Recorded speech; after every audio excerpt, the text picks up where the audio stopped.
अगर आपको भी थायराइड है या फिर आपके किसी रिश्तेदार को थायराइड है तो ये वीडियो देखने के बाद जिंदगी के अंदर आपको वीडियो देखने की जरूरत नहीं पड़ेगी, किसी से पूछने की जरूरत आपको नहीं पड़ेगी कि थायराइड होता कैसे है, क्या इसके कारण है, क्या इसका इलाज है, और थायराइड के अंदर वजन कम और ज्यादा क्यों हो जाता है, कौन सा थायराइड होता है जिसके अंदर वजन कम होता है और कौन सा थायराइड होता है जिसके अंदर वजन ज्यादा होता है, थायराइड होने के बाद थायराइड कैंसर में कब बदल जाता है, यह भी आपको बताएंगे। वीडियो को बिल्कुल भी आपने स्किप नहीं करना है। हो सकता है कोई जरूरी जो पार्ट है वो स्किप हो सकता है, यानी कि यूजफुल जो पार्ट है मिस हो सकता है, तो इस वीडियो को बिल्कुल लास्ट तक देखना।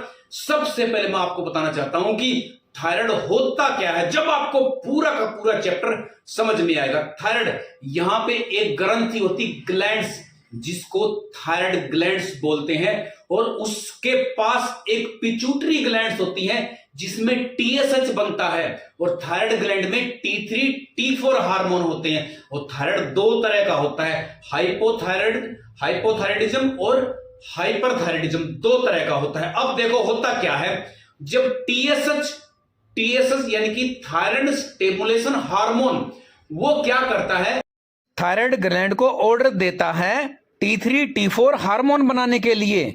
अब हार्मोन कौन कौन से बनाती है, T3 और T4। ये क्या काम करते हैं, शरीर के अंदर जो तापमान है उसको कम ज्यादा, जैसे कम हो गया तो बढ़ा दिया, ज्यादा हो गया तो कम कर दिया। हार्ट जो रेट होती है उसको कंट्रोल करते हैं, मेटाबॉलिज्म को कंट्रोल करते हैं। तो बॉडी के अंदर जो काफी सारे फंक्शन है जिसमें थायराइड का बहुत बड़ा रोल होता है। अगर वजन कम ज्यादा हो जाता है उसको भी कंट्रोल करते हैं। और सबसे पहले मैं आपको यह बताना चाहूंगा कि थायराइड जो है होता क्यों है। देखो, जब लोगों के अंदर तनाव होता है, डिप्रेशन होता है, आयोडीन की कमी हो जाती है, आयोडीन की कमी होने के कारण भी थायराइड हो सकता है। उसके अलावा आपको बताऊंगा मैं, आयोडीन की कमी के साथ गलत खान पान, देर रात तक, आजकल क्या है, लोग देर तक जगते रहते हैं, फोन को देखते रहते हैं, फिर फोन में काम करते हैं, देर रात तक जागने से भी थायराइड हो सकता है। और उसके अलावा मानसिक तनाव, मैंने बताया शुगर की, अगर किसी को शुगर है उसमें भी थायराइड होने के चांस होते हैं। और सोया जो ऑयल होता है, सोया प्रोडक्ट होता है, उसका अगर आप ज्यादा सेवन करते हैं तो उसमें भी थायराइड होने के चांसेस बढ़ जाते हैं। उसके अलावा अगर किसी को फैमिली हिस्ट्री है, फैमिली हिस्ट्री में भी थायराइड हो सकता है। गर्भावस्था में हार्मोन का डिसबैलेंस हो जाता है, इसके कारण भी थायराइड हो सकता है। इसके अलावा रेडिएशन थेरेपी, जैसे कोई रेडिएशन थेरेपी लेता है उसमें भी थायराइड हो सकता है। और किसी का जब मेनोपॉज होता है, यानी कि मेंसेस आने बंद हो जाते हैं औरत के, जब भी थायराइड हो जाता है। सबसे पहले बताना चाहूंगा जो थायराइड है वो महिलाओं में ज्यादा होता है, और भारत के अंदर 39 मिलियन केस हैं थायराइड के, 3,90,00,000।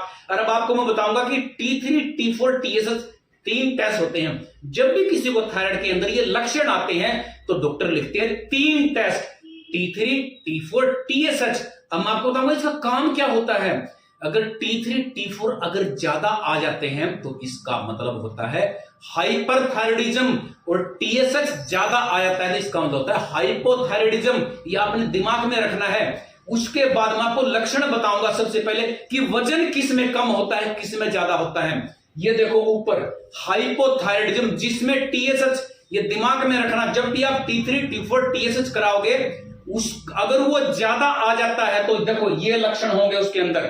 TSH ज्यादा आने में वजन बढ़ जाता है, TSH बढ़ने से वजन बढ़ता है, याद रखना। TSH लो आएगा तो वजन कम होगा, TSH बढ़ेगा तो वजन बढ़ेगा, बस आपने ध्यान रखना है। सबसे पहले वजन बढ़ता है हाइपोथायराइडिज्म, यानी कि TSH बढ़ेगा तो वजन भी बढ़ेगा, आवाज में भारीपन हो सकता है, त्वचा का सूखना, बालों का मोटा होना, इसके अलावा कब्ज की शिकायत, हैवी मेंस्ट्रुअल साइकिल, दिल की धड़कन बढ़ना, कोलेस्ट्रॉल बढ़ना, कमजोरी और थकान महसूस होना।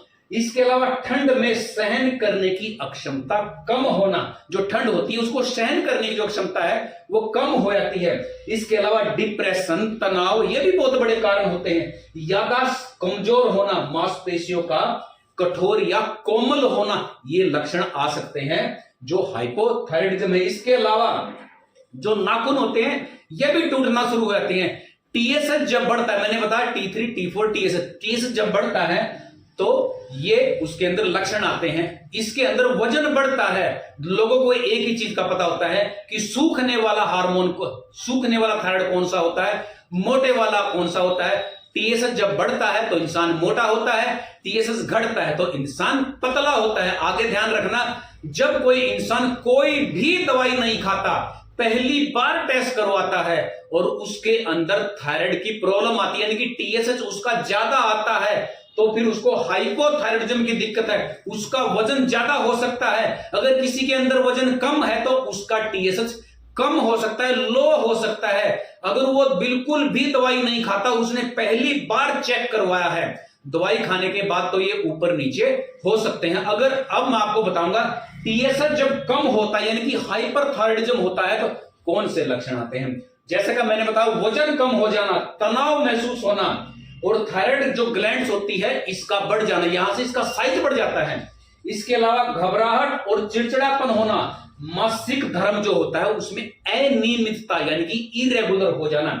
इसके अलावा आंखों में जलन होना या फिर नींद न आना। कि जब भी किसी का जो टीएसएच है वो ज्यादा आ जाता है तो तुरंत उसके ऊपर दवाई नहीं खानी होती, उसको रीचेक करना होता है, क्रॉस चेक करना होता है। जब दूसरी बार भी थायराइड इतना ही आता है तो जब डॉक्टर से सलाह करके आप दवाई ले सकते हैं। इसके अलावा एक चीज मैं और बताऊंगा आपको, T3 T4 जब जिसका ज्यादा आता है तो डॉक्टर और टेस्ट लिखते हैं जिसको बोलते हैं TPO TG थायरोग्लोबुलिन, ये बताते हैं थायराइड के कैंसर को। अब थायराइड के जो कैंसर हैं उसके लक्षण कौन कौन से होते हैं। जो गर्दन होती है ये यहां पे गांठ बननी शुरू हो जाती है। इसके अलावा आवाज में बदलाव आना शुरू हो जाता है। खाना निगलने में, जैसे गांठ बनेगी तो खाना निगलने में भी दिक्कत आपको आनी शुरू हो सकती है और गर्दन में दर्द हो सकता है। गर्दन में जो लिम्फ नोड होते हैं यहाँ पे सोजिश आ सकती है, लंबे समय तक खांसी रह सकती है। ये लक्षण है जो थायराइड कैंसर के। इसके अलावा एक बात और बताना आपको मैं चाहूंगा, जब आप थायराइड टेस्ट करवाते हो तो ये चीज का ध्यान रखना है, स्टेरॉइड आपने बिल्कुल भी नहीं लेना है और डोपामाइन एक टैबलेट आती है वो नहीं लेनी है, एक ओपाइड आती है, एक मोर्फिन आती है और बायोटिन बी कॉम्प्लेक्स लेते हैं। इस दवाई को अवॉइड करना है क्योंकि इसमें क्या होता है, जब आप थायराइड टेस्ट कराओगे टीएसएच उसमें लो आएगा लेकिन उसका रिजल्ट गलत होगा, यानी कि फॉल्स गलत रिजल्ट होगा वो, यानी कि फॉल्स लो होगा, उसका लेवल नीचे गिर सकता है। तो ये दवाई अगर खाते तो इसको छोड़ के आपने क्या नाम है 10-15 दिन छोड़ के फिर आपने टेस्ट करवाना है। और जो टेस्ट होता है थायराइड का कभी भी करवा सकते हैं, खाली पेट की इसमें जरूरत नहीं है। बाकी डॉक्टर जैसा बोलता है वैसा कर सकते हो, लेकिन इसकी जो दवाई है वो सवेरे खानी होती है।